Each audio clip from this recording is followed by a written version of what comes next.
मध्ये कुटुंबियांना कधी मध्ये आणायचं नसतं।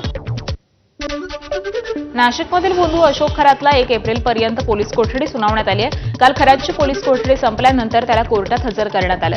त्यानंतर त्याच्या पोलीस कोठडीमध्ये वाढ करण्यात आली आहे। तपास अजून पूर्ण न झाल्याचा युक्तिवाद सरकारी वकिलांनी केला। त्याबरोबरच मोबाईलमधला डेटा रिकव्हर करायचा आहे, महिलांना पिण्यासाठी दिलेल्या पाण्याचा तपास करायचा आहे, असाही युक्तिवाद सरकारी वकिलांनी केलाय। तर दुसरीकडे खरातच्या आर्थिक व्यवहाराची आता ईडीकडून चौकशी होण्याची शक्यता वर्तवली जाते। याआधी अशोक खरातची एसआयटी आणि आयकर विभागाकडून चौकशी करण्यात आली आहे आणि त्यानंतर आता ईडीकडून देखील चौकशी केली जाण्याची शक्यता ही वर्तवली जाते। मी एका व्हिक्टीम पीडितेकरता कोर्टामध्ये हजर होतो, तर मी माझं म्हणणं कोर्टापुढे मांडलं की सरकारी वकिलांचं म्हणणं जे आहे की तपास अपूर्ण आहे, त्यात महत्त्वाचा मुद्दा त्यांनी असा सांगितला आहे की आरोपी हा सहकार्य करत नाहीये तपासामध्ये आणि आरोपीने सहकार्य न केल्यामुळं जे तपासामध्ये अपूर्तता राहिलेली आहे तर ती पूर्ण करण्याकरता आता 3 दिवसाची कस्टडी त्यांनी पुन्हा मागितलेली आहे। भोंदू अशोक खरातला पोलीस कोठडी मिळताच एसआयटीकडून पुन्हा चौकशी करण्यात आली आहे। आज सलग 11व्या दिवशी खरातची 5 तास एसआयटी चौकशी झाली। अशोक खरातनं मालमत्ता घेण्यासाठी एवढी माया कुठून आणली याचा तपास सध्या एसआयटीकडून सुरू आहे। उद्या पुन्हा खरातची चौकशी केली जाण्याची शक्यता आहे। भोंदू अशोक खरात महिलांशी गोड बोलून त्यांना आपल्या जाळ्यामध्ये ओढायचा अशी माहिती पोलीस सूत्रांनी एबीपी माझाला दिली आहे। दरम्यान आतापर्यंत किती महिलांचं शोषण केलं हे सांगता येत नसल्याचा दावा खरातनं केलाय।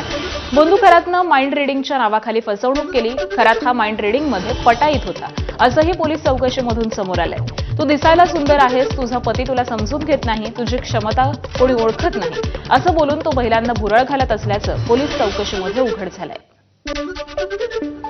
भोंदू अशोक खरात प्रकरणावरून राज्यातील राजकारण हे चांगलंच तापलंय। खरातला भेटलेल्या नेत्यांवरून विरोधकांनी सत्ताधाऱ्यांवरती टीकास्त्र डागलंय, तर ठाकरेंच्या शिवसेनेच्या नेत्या सुषमा अंधारेंनी पत्रकार परिषद घेऊन शिवसेनेचे मंत्री दीपक केसरकर यांच्यावरती जोरदार निशाणा साधलाय।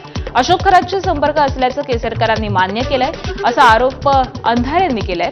तर सोबतच खरातकडे जाणाऱ्या इतर 39 आमदारांची नावं जाहीर करा असं आवाहन देखील अंधारेंनी केलंय। याच्यासह जगदंबा पतसंस्थेच्या नामकरण आवारेंवरून देखील अंधारेंनी गंभीर आरोप केलेत। आवारे काळे पैसे पांढरे करायचं काम करतात, त्यांचा आणि केसरकरांचा संबंध काय असा सवाल देखील अंधारेंनी उपस्थित केला।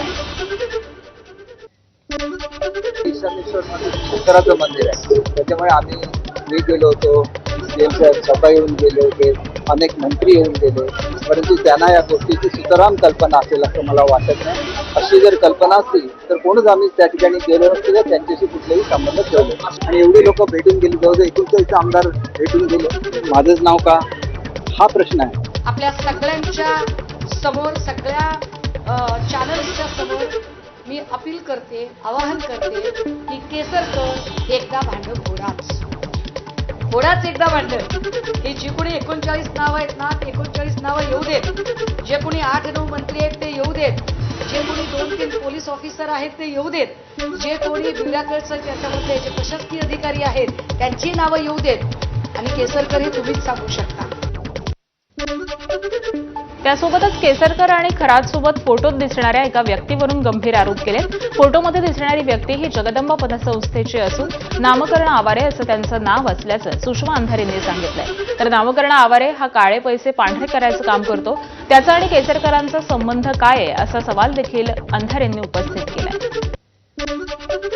या नामकरण एकनाथ आवारेची जेव्हा माहिती घेतली तेव्हा असं लक्षात येतं, लोक दबक्या आवाजात सांगतात की अनेक बड्या नेत्यांचे, अधिकाऱ्यांचे, कर्मचाऱ्यांचे पैसे ब्लॅकचे व्हाईट करायचं काम हा जगदंबा पतसंस्थेमार्फत करत होता। खरं की खोटं पोलिसांनी तपासावं, पण याला रेकॉर्डवर आणणं गरजेचं आहे। अनेक लोकांचे ब्लॅकचे पैसे व्हाईट करण्याचं काम हा माणूस करतो, हा जगदंबा पतसंस्थेचा माणूस आहे। हा माणूस केसरकरांच्या सोबत काय करतोय, कशासाठी हा माणूस तुमच्या सोबत सारखा सारखा आहे, या माणसाला आणि खरातला घेऊन तुम्ही कुठल्या आर्थिक व्यवहाराबद्दल बोलत आहात याचं उत्तर केसरकर तुम्ही द्यावं लागेल। राज्यभरात पुन्हा एकदा राष्ट्रवादी